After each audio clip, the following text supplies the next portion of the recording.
لا الہ الا اللہ محمد رسول اللہ۔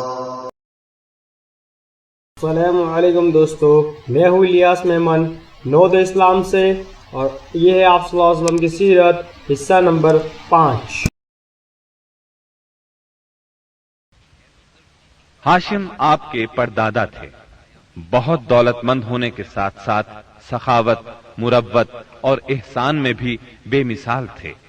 ہاشم کہلانے کی وجہ یہ تھی کہ ان کے عہد میں ایک مرتبہ مکہ مکرمہ میں قحط پڑ گیا۔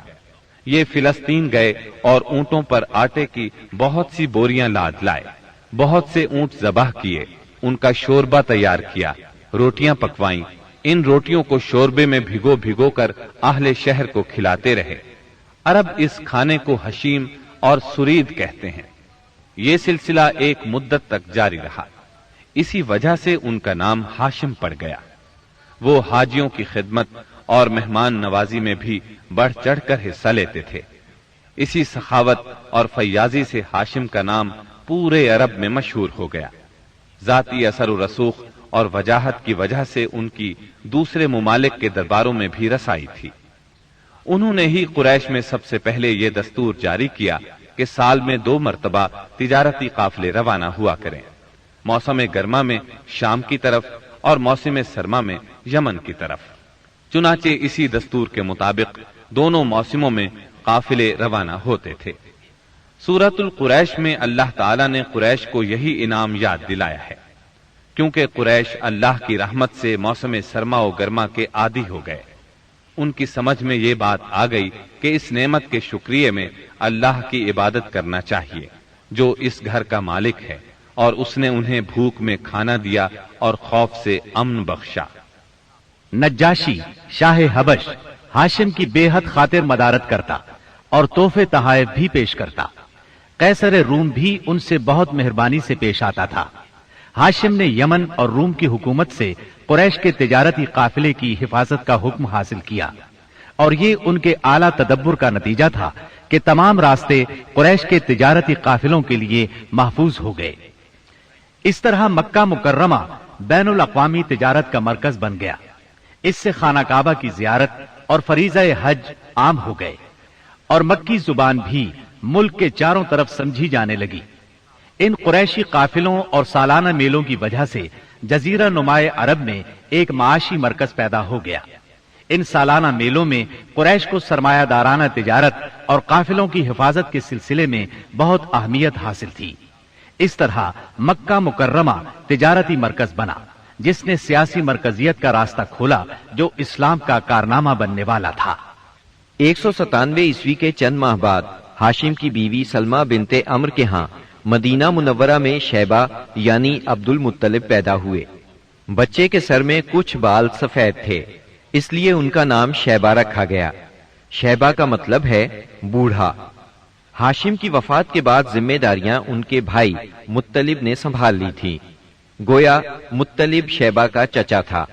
اس کی وفات کے بعد شیبہ نے رفادہ اور سقایا کی ذمہ داریاں خوبی سے سنبھالی۔ انہوں نے یمن اور حبشہ کے درباروں میں اپنی قوم کی نمائندگی بھی کی۔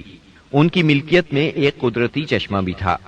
ایک دن خواب میں انہیں اشارہ ملا کہ فلاں جگہ کھود کر غائب شدہ زمزم کا کنواں برآمد کریں۔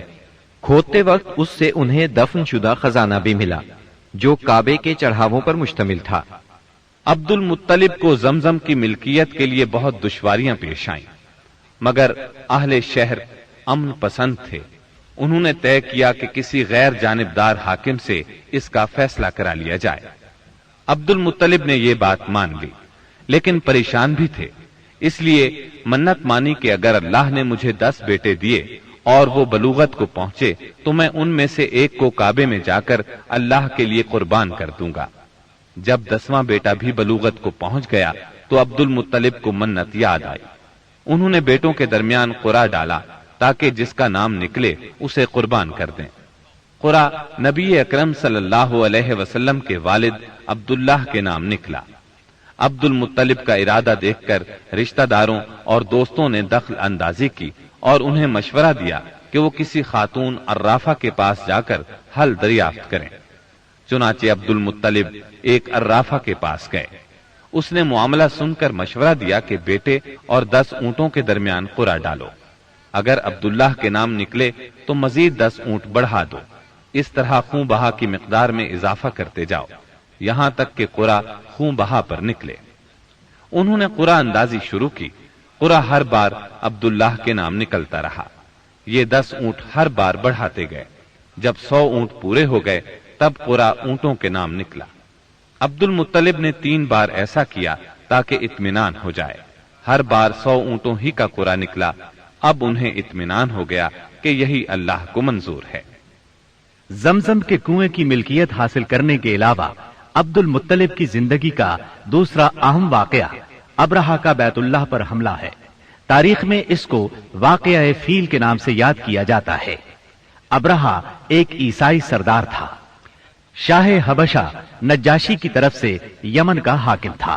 اس نے دیکھا کہ اہل عرب حج کے لیے مکہ مکرمہ جاتے ہیں اور خانہ کعبہ کا طواف کرتے ہیں، تو اس نے عیسائی مذہب کے نام پر یمن کے شہر صنعاء میں ایک عالیشان گرجا بنوایا۔ عرب میں اس گرجا کی خبر مشہور ہو گئی۔ قبیلہ کنانہ کا ایک آدمی وہاں گیا اور گرجا میں گندگی پھیلا کر بھاگ آیا۔ ابرہہ نے غصے میں آ کر قسم کھائی کہ کعبے کو ڈھا کر دم لے گا۔ چنانچہ وہ ایک لشکر جرار لے کر مکہ مکرمہ کی طرف روانہ ہوا۔ راستے میں عرب کے جس قبیلے نے بھی مزاحمت کی، ابرہہ نے اسے تہہ تیغ کر ڈالا، یہاں تک کہ وہ مکہ معظمہ کے قریب پہنچ گیا۔ وہاں کے لوگوں کو اپنے ارادے سے خبردار کرنے کے لیے اس نے اہل مکہ کے جانور پکڑ لیے۔ ان جانوروں میں عبد المطلب کے 200 اونٹ بھی تھے۔ عبد المطلب کو ابرہہ کی چڑھائی کی خبر ملی تو وہ خانہ کعبہ کی دیواروں سے لپٹ گئے اور رو پڑے۔ اللہ سے اپنے گھر کی حفاظت کی دعا کی۔ قریش کے چند سرداروں کو لے کر ابرہہ سے ملنے کے لیے گئے اور اس سے اپنے اونٹوں کی واپسی کا مطالبہ کیا۔ ابرہہ ان کی بات سن کر حیران ہوا اور بولا، تم نے اپنے اونٹوں کی واپسی کی تو بات کی، کعبے کے متعلق ایک لفظ بھی نہیں کہا۔ میں تو یہاں کعبے کو ڈھانے کے لیے آیا ہوں۔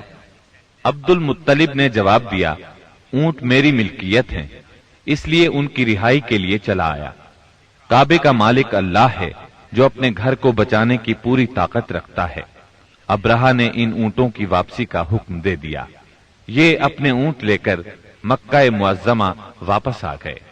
60-70 ہزار کا لشکر تھا اور اس میں 9 یا 13 ہاتھی تھے۔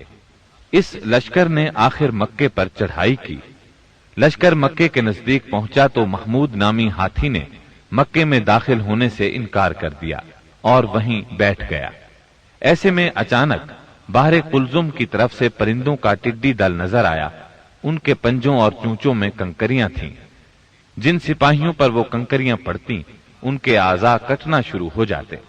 ان کنکریوں کے گرنے سے ابرہہ کی فوج اور ہاتھیوں کا جو حشر ہوا وہ بلا شبہ تاریخ عالم کا ایک نہایت حیرت ناک باب ہے۔ خود ابرہہ مشکل سے گرتا پڑتا صنعاء تک پہنچا اور نہایت دردناک عذاب میں گرفتار ہو کر یمن میں مرا۔ عربوں کے ہاں اس سال کو عام الفیل کہتے ہیں۔ ایک مدت تک یہی تقویمی سال شمار ہوتا رہا۔ قرآن کریم میں یہ واقعہ سورہ فیل میں بیان ہوا۔ بسم اللہ الرحمن الرحیم ألم تر كيف فعل ربك بأصحاب الفيل ألم يجعل كيدهم في تضليل وأرسل عليهم طيرا أبابيل ترميهم بحجارة من سجيل فجعلهم كعصف مأكول۔ کیا تم نے نہیں دیکھا تمہارے پروردگار نے ہاتھی والوں کے ساتھ کیا سلوک کیا؟ کیا اس نے ان کی تدبیر کو اکارت نہیں کر دیا اور ان پر پرندوں کے جھنڈ بھیج دیے جو ان پر پکی ہوئی مٹی کے پتھر پھینک رہے تھے، پھر ان کا یہ حال کر دیا جیسے جانوروں کا کھایا ہوا بھوسا۔